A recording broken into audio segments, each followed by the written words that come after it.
السلام علیکم. یو هفته لس ورځې مخکې یو ډیر اهم، ډیر عجیبه او ډیر تشویشناک خبرو په سوشل میډیا باندې چلیدلی وو، خو د مین میډیا ورلسه ډیره توجه نه ورکړې ځکه چې د غریبانانو لاس او خپې تړلې شوي دي. او خبر دا و چې د امریکې یو میګزین دی پولیټیکو، په هغې کې دا خبر شایع شوی او بیا پاکستان کې ایکسپریس ټریبیون هم دا خبر ورکړی و چې د سعودي عرب فرمانروا چې دی کنګ سلمان هغه امریکا کې سینیټرانو سره ملاقات کې د دې خدشې اظهار کړی و چې کو چېرې د اسرائیل سره زه دا کم تعلقات بحالومه، په دې باندې زما د مرګ ډیره خطره ده چې ما په خپل ملک کې څوک مړ کړي. او هغه پکې بیا د انور سادات ریفرنس ورکړی و، دا د مصر یو صدر و. دا ډیر تشویشناک خبره ده. ما وی چې نن درته دې بیک ګراوند ووایم. تاسو ته کو یاد شي د حماس د باندې د اسرائیل حملې نه مخکې د دې اوس 9-10 میاشتې وشوې، په هغې کې د دې نه مخکې د عرب ملکونو، خلیج ملکونو د سعودي عرب سره ډیر زیات تعلقات بحالولو وفود تبادلې کې د جازونه تله راتله او میډیا ولا ډیر کوریج ورکړی و. کو تاسو کتلی نو په دوبۍ کې یو وفد راتلو د اسرائیلو نه او هغوی د اسرائیل نه یهودیانو ټوریست دپاره دروازې کلاو کړې وي، نو هغوی بیا د هوټلو هغه دا ښودو چې دلته هوټل د یهودیانو دپاره خصوصي ډیشز جوړوي او د دې مقصد دا و چې په عوام کې دا تاثر ختم شي چې مسلمانان او یهودیان دشمنان دي او د اسرائیل سره تعلقات بحال شي. دغه طریقې کار سعودي عرب هم اپناو کړی. سعودي عرب ته هم جاز راغی، د دې ځای نه هم تل ابیب ته سعودي ایرلاین لاړو او وفدونو بیک ډور مذاکرات شروع چې دا تعلقات نارمل کو او اسرائیل د عرب ممالکو سره تعلقات جوړ کړي. د دې نه مخکې یو واقعه شوې وه، د صدر صاحب دغه چې دی بادشاه کنګ سلمان د چې د انور سادات نوم واغستو، نو دا څوک و؟ انور سادات د مصر کې یو فوجي ډیکټیټر و، فیلډ مارشل، او هغه په 25 اکتوبر 1970 کې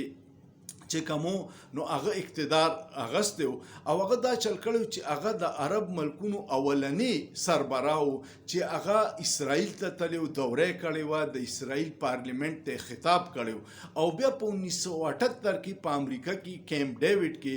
د هغه او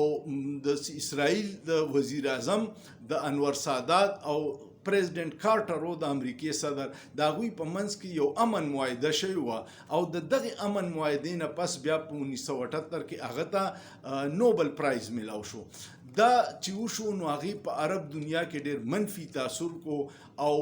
خپله خلک هم په مصر کې په دې باندې ډېر خفه و. بیا په 6 اکتوبر باندې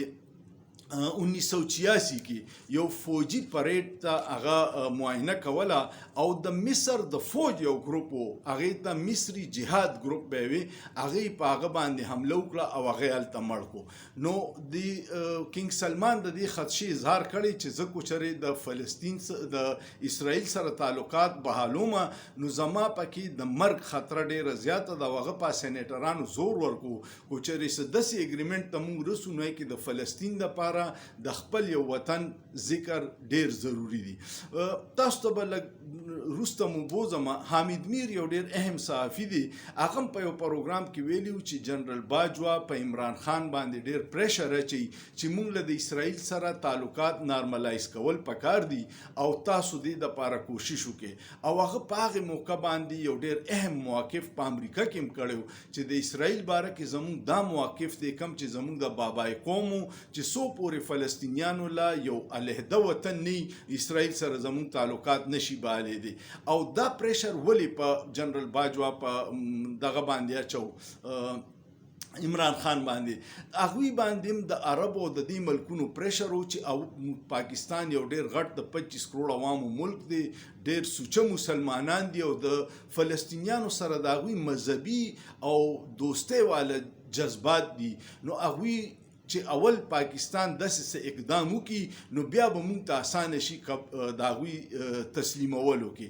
دغه وجه وه چې د تعلقات خرابېدو کې د عمران خان او د جنرال باجوا دام یو وجه چې کوم باخبر صحافیان دي هغوی وایي. نو محمد بن سلمان چې کوم د خپل مرګ خدشي اظهار کړی د دین مخکې کو تاسو کتلی شاه فیصل هم یو خپل وراره وجلی په محل کې